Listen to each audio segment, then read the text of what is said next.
The file existed before you did anything wrong. That's the part nobody tells you.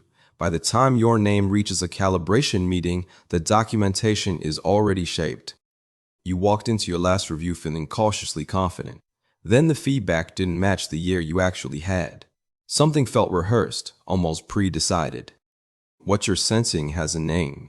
It's called pre-calibration documentation, and it happens in the quiet weeks before anyone tells you anything is wrong. In the next 12 minutes, I'm going to decode exactly what HR writes about you, when they write it, and why your review felt scripted before you sat down. Here's the first uncomfortable truth. Your file isn't built from your performance. It's built from your manager's narrative about your performance, translated into HR-safe language. But the real damage happens at the second stage, and that's where most professionals lose the room without ever knowing the room existed. Let's start with what calibration actually is.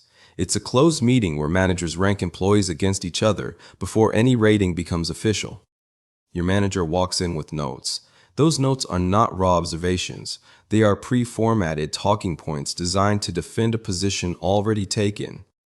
HR doesn't sit there neutrally. HR documents the language used, flags inconsistencies, and quietly logs which managers advocate for whom. Picture this. A Tuesday afternoon, 8 managers in a conference room with a spreadsheet. Your name appears on row 23. Someone has 30 seconds to define you. That 30-second framing becomes your permanent record, not your projects, not your hours. The sentence your manager rehearsed in the hallway beforehand. Here's the quiet part. HR maintains a parallel file your manager never fully sees. It tracks patterns across calibrations, not just outcomes. That file notes whether you were defended, dismissed, or skipped over. It notes who spoke up for you and who stayed silent when your name appeared. And silence in calibration is documented as a signal. When no one fights for you, that absence becomes data. Logged into the system is soft non-endorsement. This is where it gets sharper. HR is trained to document neutral-sounding phrases that carry heavy weight. You need to recognize them.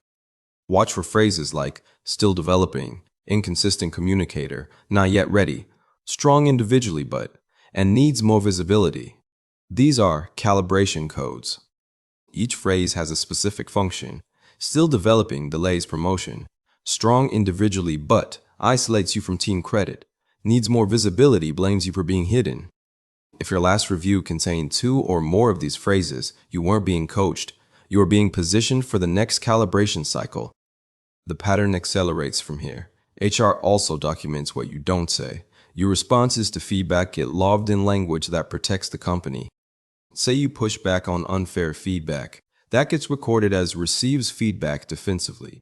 Say nothing, and it becomes lack self-awareness about growth areas. There is a narrow, correct response, and most professionals miss it. The phrase that protects you is simple. Thanks for the feedback. Can you put that in writing so I can work on it specifically? That single sentence shifts the burden. It forces vague criticism into documented specifics, and HR cannot log you as defensive when you ask for clarity. Here's what makes this worse. Calibration documentation starts months before the meeting. Your manager is collecting evidence the entire performance cycle. Every Slack message, every missed deadline, every meeting you skipped, every project that slipped. These get stored as ammunition, not context. But the documentation is selective. Wins get summarized in one line. Concerns get expanded into paragraphs. The ratio itself is the verdict. This is the part nobody warns you about. You can have a stellar year and still get calibrated downward if your manager prepared 3 concerns and 1 win. Picture this. A high performer closes $1 million deal in March. By October, the file mentions the deal once and lists 4 communication concerns. That's the math of calibration. If this sounds like your last review, you're not paranoid. You're finally seeing the architecture underneath. Now let's talk about what HR documents that your manager doesn't even know about. There's a second layer most professionals never see. HR tracks flight risk indicators. These include logging into LinkedIn during work hours, declining stretch projects, reduced Slack activity, and skipping optional events. You don't have to be job searching. The system infers intent from behavior, and that inference goes into your file as a retention concern, not a loyalty asset. Counterintuitively, being flagged as flight risk usually hurts you. It doesn't trigger a retention offer. It triggers quiet replacement planning. HR also documents your calibration history. If you've been discussed in 3 cycles without promotion, that pattern itself becomes the reason for the 4th denial. The logic is circular and brutal. You weren't promoted before, therefore there must be a reason. Therefore you shouldn't be promoted now. The file justifies itself. Drop a comment if you've watched yourself get talked about in language that didn't match your actual year. I want to see how widespread this pattern actually is. And if any of this is landing, subscribe before you keep watching. The next section is the one that changes how you read every meeting invitation going forward. Let's go deeper. HR maintains what's internally called a manager confidence score on every employee. It's not always formal, but it exists. The score measures how strongly your direct manager will defend you under pressure. Low confidence means you become the negotiable name when headcount tightens. You can usually feel this score shifting before any document confirms it. The signs are quiet, fewer one-on-ones, shorter responses, calendar time evaporating. Here's a concrete example. A senior analyst notices her manager stops asking her opinion in team meetings. 3 months later, her role is restructured. The calibration already happened in his head. The manager confidence score collapsed in July. The reorg announcement came in October. The documentation in between was just paperwork catching up to the decision. This is where most professionals lose leverage. They argue with the outcome instead of recognizing the pattern that produced it. The pattern is this. By the time you see the document is not the cause, it's the receipt.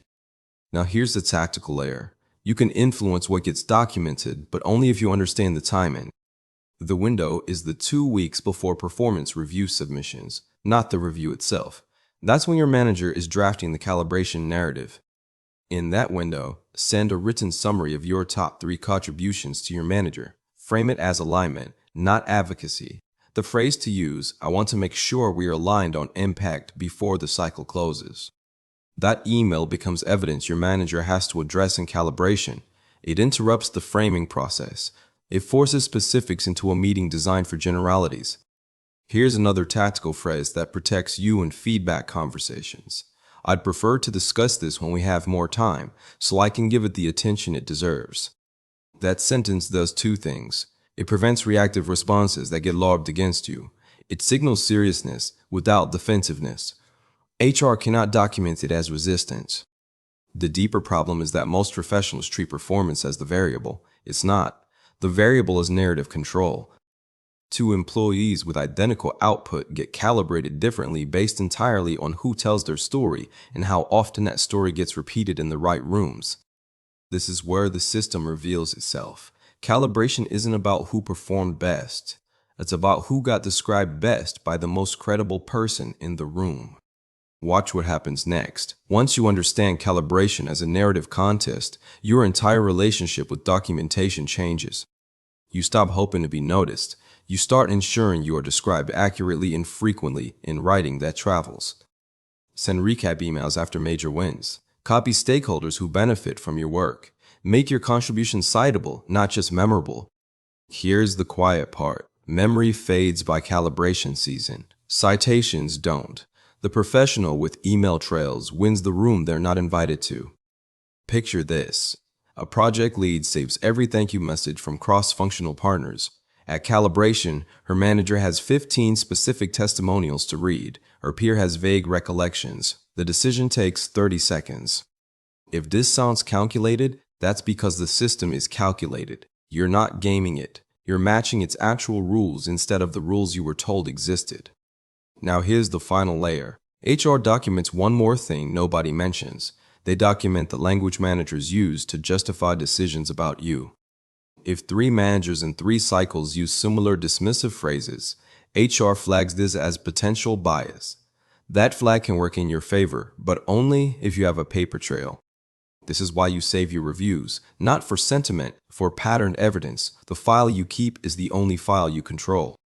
What outcome are we trying to achieve here? That's another phrase worth memorizing. Use it when feedback feels vague or politically motivated. It forces clarity. It documents your good faith. It makes the conversation harder to weaponize later because you asked for the goal in writing. Here's the reframe most professionals need. Calibration isn't a meeting you missed. It's a meeting you were never invited to and never will be.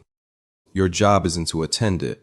Your job is to ensure the version of you that walks into that room is the version you actually built. The professionals who survive calibration cycles aren't the loudest or the most political. They're the ones who made themselves impossible to mistranslate. Specific, documented, cited, repeated. Those are the 4 qualities that survive the closed-door conversation about your career. If you felt invisible in your last review, you weren't invisible. You were just described by someone who didn't have enough material to defend you with. That changes now. Starting Monday, every win gets written down. Every contribution gets a witness. Every conversation that matters gets a follow-up email. Drop a comment with the calibration phrase you've heard used about yourself. Naming it strips its power, and if this decoded something you've been feeling for months, subscribe. The next file we're opening is the one HR keeps on managers themselves. You were never failing in those rooms, you were just unrepresented. Now you know the meeting exists.